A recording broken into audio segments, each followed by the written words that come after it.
Thank you for being here. What a absolutely picturesque, beautiful morning. You couldn't ask for anything more.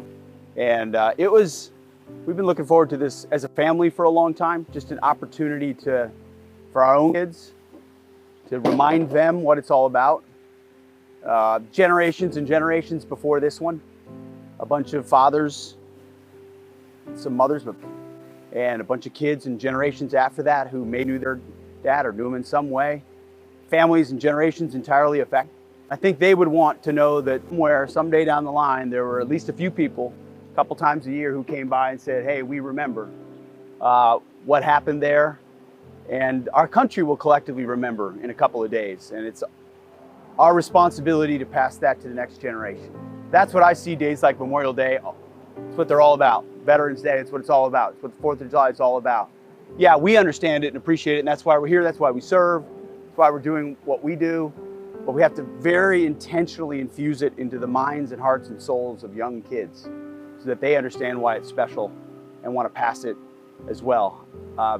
What we value, what we celebrate, and what we spend our time on is a reflection of what we value.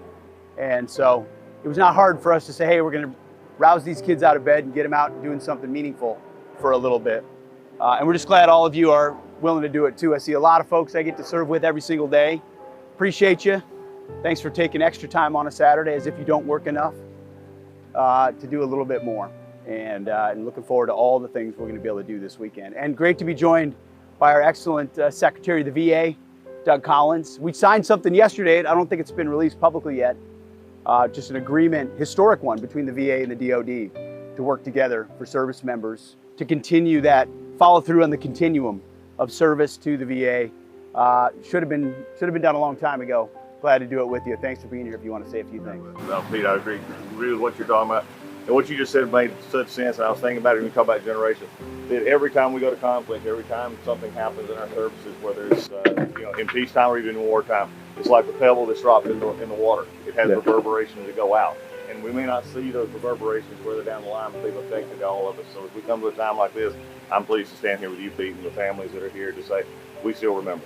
And there's going to be things that, just like the one we heard, came up to the wall and said, that's me. Well, in some ways, that's all of us. Absolutely. So it's great to be here. Thanks for being here. And it gave me, even just this morning, preparing for this, it gave me a moment to remind the kids about the Korean War. What was it? Why did it matter? What was the strategic environment? Who were we fighting? How many people did we lose?